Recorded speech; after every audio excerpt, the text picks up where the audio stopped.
Hi everyone, welcome to this week's talk, which is a conversation between myself and the wonderful artist Debbie Loane. Debbie is a landscape artist. She is based in Yorkshire near the village of Easingwold, where she has her studio and also runs courses. It's called the Lund Studios, and it's a fantastic space, well worth looking up. Eleanor and I have both had the privilege of teaching there in the past and hopefully in the future too. But really, the focus of the conversation was about Debbie's practice, which is inspired by the experience of landscape. So you can imagine we had lots in common and lots to talk about. She's got some really interesting approaches to process, and that's what I have focused on with this particular video. We had lots to discuss about all sorts of things, but hopefully I've picked out the juiciest bits for you to enjoy and take your inspiration from for this week's talk and task. Enjoy. I've never been able as a landscape painter just to kind of rock up to a place and go, "Oh, it's a nice view.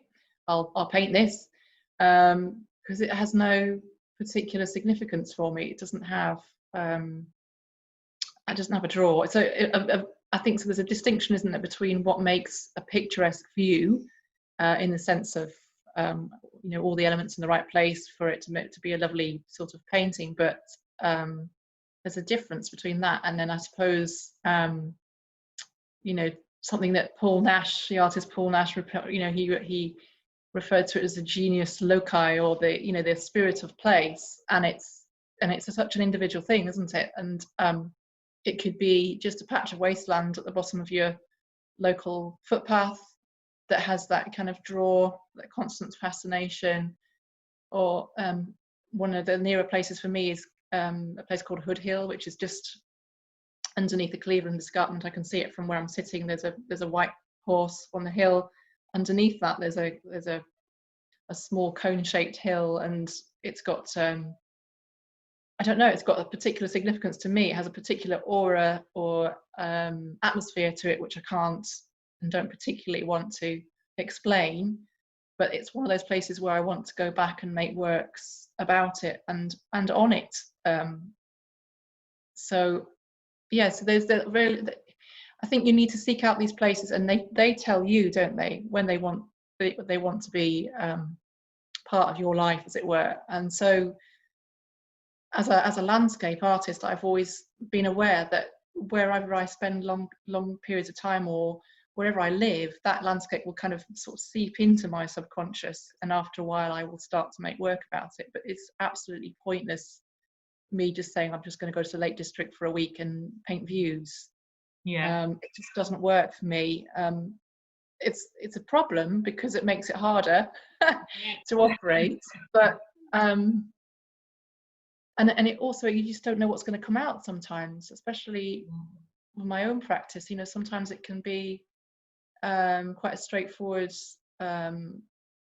painting of a landscape, depiction of a landscape. Other times it's less the landscape as a visual thing or a physical thing. It's more some of the things that happen within that context or that time frame. So being at home a lot and staying in the one place a lot, I've become much more aware over the spring and summer of the things, the small dramas that are unfolding. Now, Kitty, in front of you, I cannot claim to be a birder or a bird artist or anything such thing, but I have been sort of sustained by watching birds. And I know we both sat here once and watched blue tips, and the same blue tip family are now in the tree, I'm sure, at the back. But just sitting there and just seeing these little lives unfolding and these little dramas, and watching the barn owl kind of coming out at a particular time and doing a particular pattern backwards and forwards across the field. And those are the sort of things I think, I want to make a piece of work about that moment where those things, or I go for a walk and I see a bird in mid-flight and a buzzard coming in, and then there's this amazing aerial flight, and at the same time, you know, something else happens, and it's just that moment where all these things converge and this little drama Yeah. unfolds that I think, oh, I'd like to make some work about that. Yeah.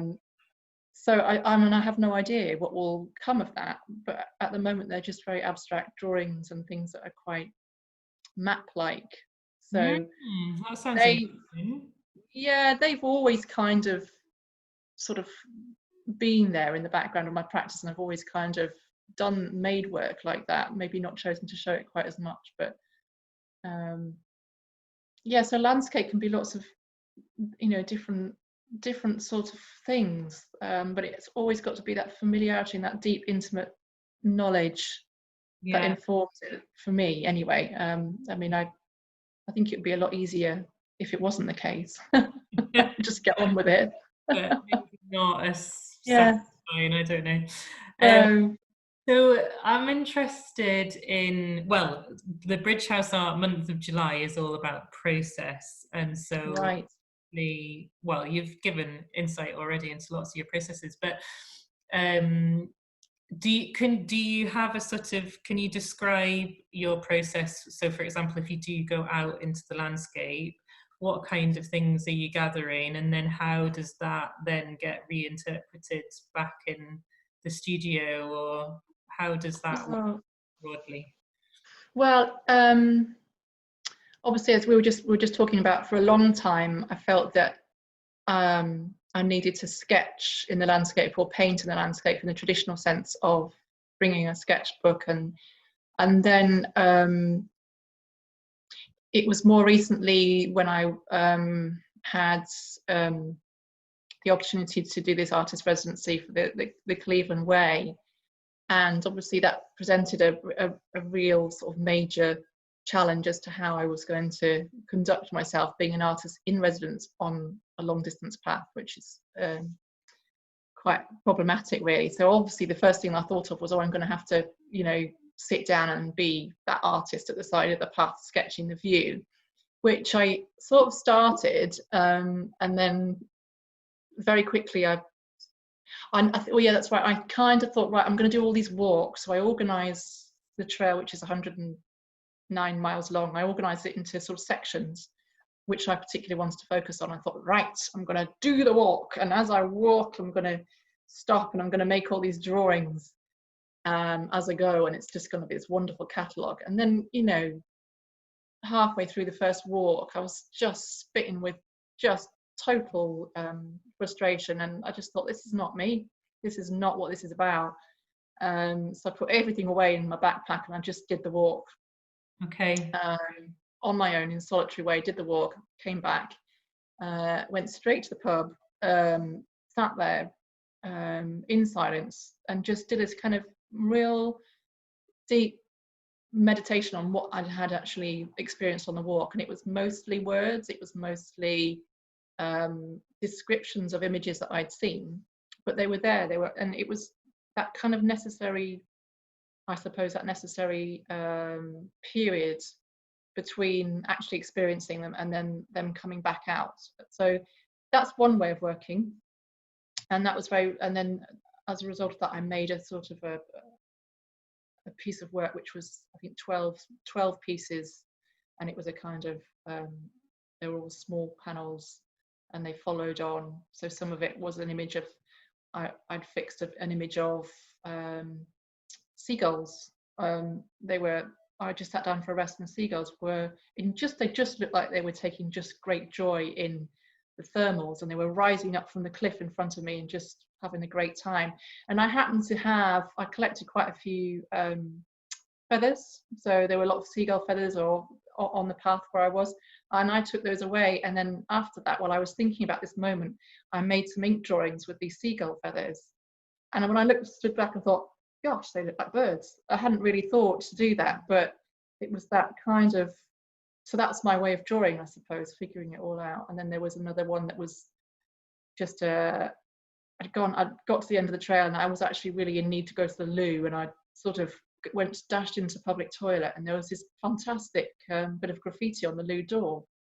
And as I was sitting there, I was like, this is a beautiful thing, because it was the end of the walk. I'd had a fantastic day, and there was this love heart that was inscribed in the paint, and it stuck in my mind, you know, and that as an image had much more resonance of the walk to me than any pretty view that I could have, or anybody could have drawn. So yeah, that was one way of working, but that's not always the way that I work. So when I get to place now, I'm not sure about you, but sometimes you're so overwhelmed, aren't you, with there's just too much. There's just too much, isn't there? You just get overexcited, and your senses are overall sort of overwhelmed with all the stimulation that they're getting. So to settle down and make a measured drawing in that sort of is quite difficult, isn't it? So I found that I quite enjoy just tuning into the landscape by collecting things, wandering around, just looking, picking things up, and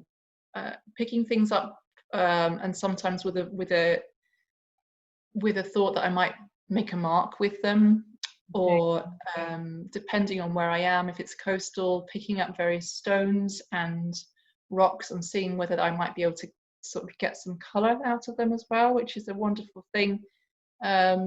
Picking things up. There's a wonderful artist, which a lot of people who I worked with once, called Frances Hatch, and she's such a pioneer, but and she works completely in place with the given materials, and I owe a lot to her way of thinking, I think, to get me over this. And she makes a thing called a place palette, which is a wonderful thing, but she just collects. So she taught me to wander around and pick things up, pick up stones, pick up local flora and fauna, and then she just arranges them, and you arrange them on a blank piece of paper.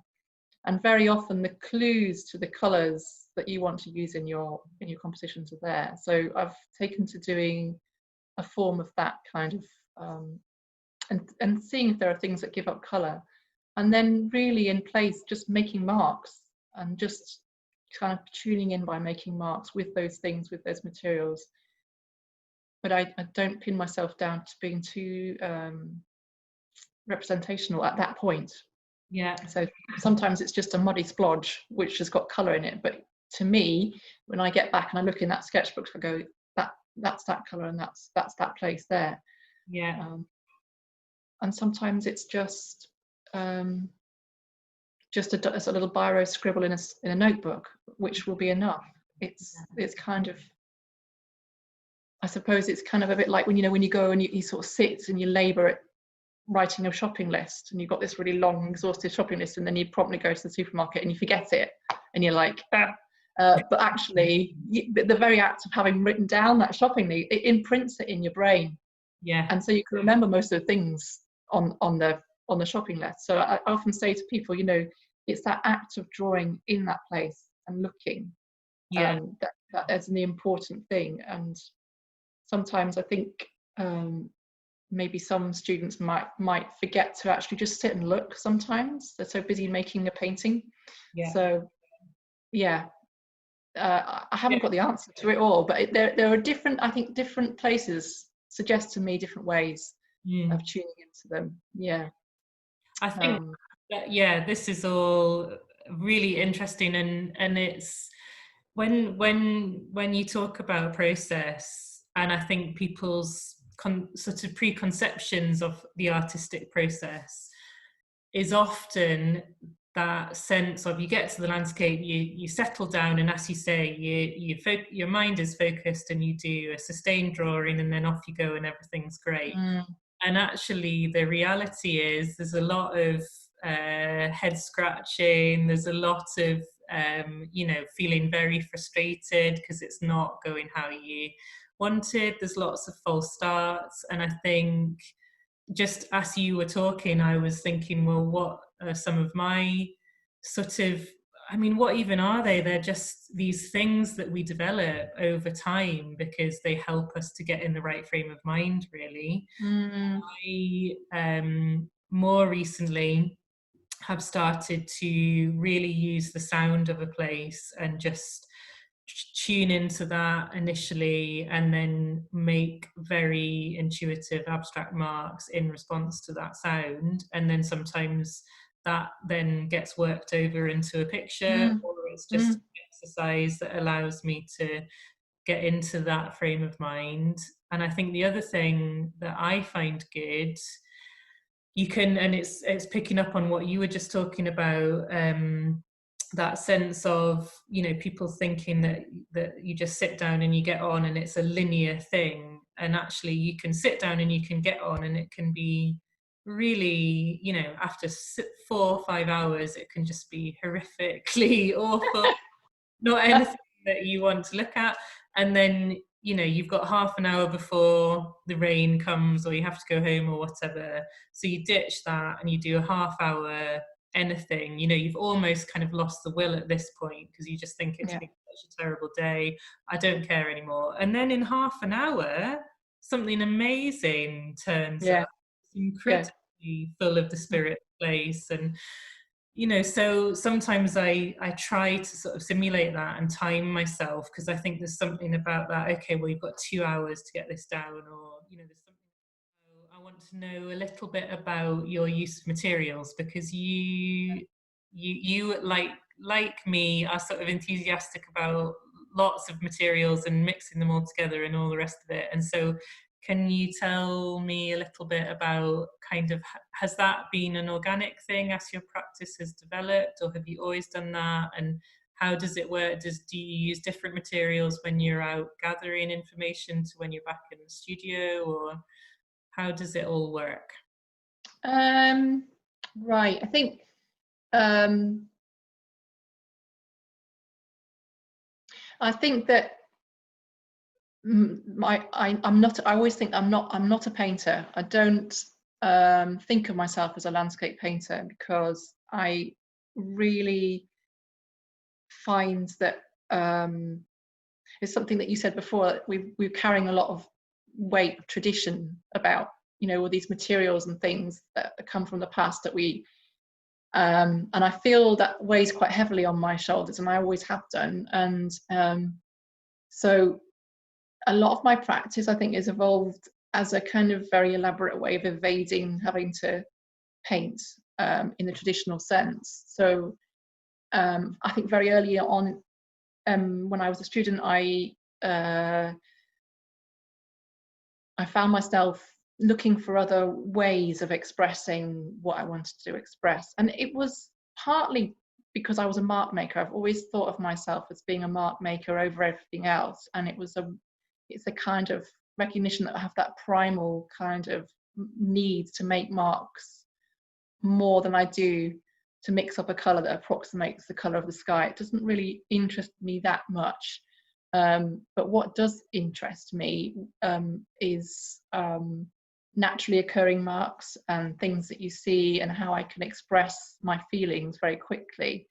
So when I was at university, when I was at art college, I was actually living in a city, and so what I was experiencing was very much a kind of an urban environment, and I was very attracted to those kind of found marks that were, you know, in the environment, you know, bits of graffiti. And I did an exchange to New York, so there was a lot of kind of urban grittiness to what I was experiencing. And I like everybody, I was looking for other means to express myself rather than just oil paint, and I was dissatisfied. So I remember I just did a little trip and I raided my parents' garage one summer because I hadn't got very much money and I didn't have any materials. So I ended up making a whole bunch of drawings, big drawings, in the summer vacation. And I had a tin of white emulsion, a couple of graphite sticks, and then I raided the garage and I found some spray paint and some old varnish. And I realized that the kind of freedom that I was able to achieve with these very inexpensive, disposable materials I hadn't paid any money for was far away beyond what I could have experienced or created if I was very aware. If you know the cost of every squidge of that paint tube, if it had been oil paint, I just couldn't get past that. And I just couldn't get past I found the technical side of it just bogged me down. And I think I'm sort of saying this in a very kind of lumpy way, but I think colour for me is a signifier. I use it as a code. So it could be, and the marks are very much resonant of place. So, if I feel that it's really more important to use a Sharpie pen to make a mark, I'll make it with a Sharpie pen, because it's more relevant than trying to use a small paintbrush and make a lovely line with some oil paint or whatever. So I think a lot of my use of materials has been trying very hard just to improvise, and also to find ways of just making those marks in a very raw sense, so trying not to mediate them too much and make them look pretty. Very often they do, and I love paint in its fluid form, so I do use quite a lot of watercolor, and like yourself, I use pastels, soft pastels, because I love the immediacy and the versatility, and the color is instant, it's there, and that's what I'm more interested in than actually how to mix the color. So that's how I get to using my the majority of my material. So a piece of work, it almost always grows out of a charcoal drawing now. I make those few marks, and it can either be as simple as something that's made with drawing materials, or it can grow into something that is has a lot of paint and a lot of colour on it, but it almost always starts off with some element of charcoal drawing underneath it. I use a lot of acrylic gesso in my work as well, as a sort of an opaque white, which I find really useful to work with. And latterly, I have found that it's really important to incorporate materials from place, from location in my work. So I use so an acrylic medium, which I mix up with the earth or the sand or the colour, which gives it a stable, and so I'm effectively making an acrylic colour out of colour that's local to place. So I find that really important, and it's also very portable.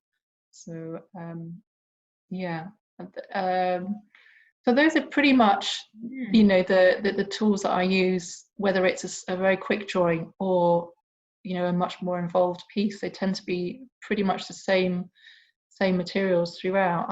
I may end up maybe using a small amount of acrylic colour on top if I want a more of a layered feel or more texture, but pretty much the same materials that I would take out and do a small drawing in place, I would use in the studio, just build and build. That's interesting. So the materials are very similar whether out or inside. So how does your practice change? Like, how does your practice change when you're studio based? I mean, how do you make that different feel so that you're working in a different way, if that makes sense? Is it a scale? Do you change scale or support, or it's maybe not as So that? yeah, you see, I mean, again, it's that kind of going back to that conversation. What's more valid is that thing that I made out in in half an hour. This had the same importance, and and what I'm doing at the moment, the one thing that I have been working on in the studio over the last few weeks is a piece that's become a bit of a way of working for me. So I've got it's a 9-part piece. Each part is 20 centimeters square, so it's quite a small size, but it's actually very manageable for me, and I'm trying to achieve that kind of intimate immensity in each piece.